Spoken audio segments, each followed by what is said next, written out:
கலைஞர் பெரிய ஒரு ஸ்டேட்ஸ்மேன், அதெல்லாம் சரி. பிஜேபி இந்த ஒரு தேர்தல் பின்னடைவுல இருந்து அவங்க இன்னும் அந்த போபியாவில இருந்து வெளியே வரலன்னு நினைக்கிறேன். ரொம்ப ஓவர் ரியாக்டிங் பண்ணாங்க. நேத்தெல்லாம் பாத்தீங்கன்னா அந்த காலத்துல ஒரு பிரபலமான நடிகரை ரொம்ப ஓவர் ஆக்டிங் பண்றாருங்கிற மாதிரி ராஜ்நாத் சிங் அவருடைய உயரத்தை ரொம்ப குறைச்சிக்கிட்டு ரொம்ப இதெல்லாம் பண்றாரு. இது பாத்தீங்கன்னா இது ஒரு அதாவது அவங்களுக்குள்ளான ஒரு புரிதல் ஒண்ணு இல்லைங்க.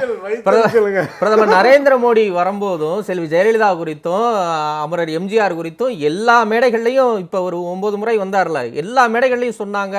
இன்னொன்னு பூத்தூவி மலர் தூவி மரியாதையெல்லாம் செலுத்துறாங்க. அப்ப அதையெல்லாம் எந்த கணக்குல சேர்க்கிறது? இத்தனை கூட்டணிக்குள்ள அவங்க இல்ல, இது ஒரு அரசு நிகழ்ச்சின்னு சொல்றாங்க. அதை எப்படி புரிஞ்சுக்கலாம்? இல்ல, நான் சொல்றது பர்டிகுலரா ராஜ்நாத் சிங் சொல்றேன். அவர் ஏன் இந்த மாதிரி ஒரு ஓவர் ஆக்டிங் பண்றாரு? அது ஒரு இயல்பா இல்ல. அது பாக்குறப்ப எதையோ எதிர்பார்த்து அதுக்காக ரொம்ப ஓவர் ஆக்டிங் பண்ற மாதிரி இருக்குதுன்னு நான் சொல்ல வரேன். ரெண்டாவது, கலைஞர் ஸ்டேட்ஸ்மேன், அதெல்லாம் ஒரு பக்கம். அவங்களுக்கு அவர் ஸ்டேட்ஸ்மேன். எங்களை பொறுத்த மட்டும் தமிழகத்தின் முன்னாள் முதலமைச்சர், ஒரு அரசியல்வாதி, அவ்வளவுதாங்க. அவரு பல விதமா சொல்லியிருக்காரு. அக்டோபர் சொல்லியிருக்காரு, பண்டாரம் பரதேசின்னு சொல்லியிருக்காரு. 1992 பாபர் மசூதி இடிக்கப்பட்ட பின்பு தான் போய் தெரிஞ்சே பாஜகவோட கூட்டணி வச்சாரு. 2002 குஜராத் கலவரம் நடந்ததுக்கு அப்புறம் அதை பத்தி எதுவுமே பேசாத 1.5 ஆண்டுகள் அந்த அமைச்சரவையில வாஜ்பாய் அமைச்சரவையில் இருந்துட்டு தான் வெளியேறினாரு.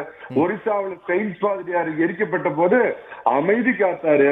அதே பாத்தீங்கன்னா RSS எடப்பாடி பழனிசாமியா அம்மாவோ இது வரைக்கும் புகழ்ந்து பேசுறது இல்ல. RSS போல ஒரு அமைப்பு உண்டா, அதில் உள்ள கட்டுப்பாடுகள் தெரியுமா, அதை நம்ம தவறாக புரிந்து கொண்ட ஒவ்வொருவரும் போய் எடுத்து சொல்ல வேண்டும். உடன்பிறப்பே RSS பத்தி கலைஞர் சொன்னது இல்லன்னு திமுக மருந்து சொல்லுங்க. எந்த எந்த ஆதாரம் கேட்கிறாரு சூர்யா கிருஷ்ணமூர்த்தி? சமூக அமைப்பினர் சொன்னதுக்கான ஆதாரத்தை அதிமுக விட்டு விலகிடுறேன். அதிமுக நீங்க இல்லங்க, முதல்ல அதிமுக இல்லங்க. அது அதிமுக இருக்கிறவங்க சொல்லட்டும். அதிமுக இருந்து விலகுறோன்னு அதிமுக இருக்கிறவங்க சொல்லட்டும். அதிமுக இருந்து விலகுறேன்னு விவாதத்துல பங்கெடுக்க சொல்ல வேண்டியது. ஆதாரத்தை கொடுங்க. ஆதாரம் இல்லாம இஷ்டத்துக்கு பேசுவீங்க.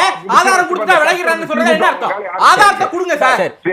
சொல்லுங்க சொல்லுங்க. நான் பொதுவா ஆர்பிட்ரா லட்சுமி சுப்பிரமணியத்தை RSS புகழ்ந்து கலைஞர் பேசியிருக்காரா இல்லையான்னு அவங்கள சொல்லுங்க.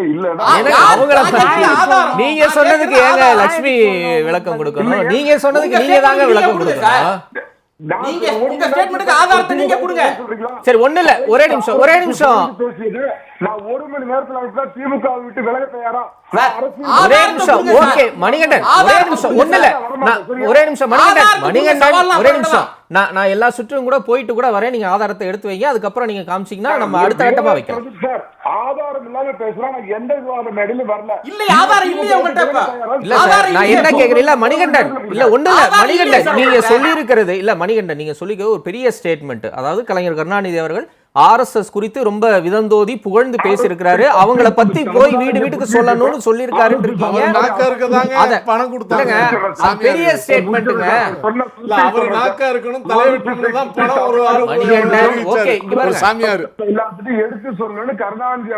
நீங்க சொன்னதை இங்க யாரும் ஒண்ணும் சொல்லல. நீங்க ஆதாரம் கேட்கிறாங்க. ஏன்னா நீங்க சொன்னது ஒரு பெரிய ஸ்டேட்மெண்ட். ஓகே, நான் மற்ற விதத்துல கருத்து வாங்கிட்டு வரேன். அதுக்கப்புறம் கூட நீங்க உங்க ஆதாரத்தை கொடுங்க.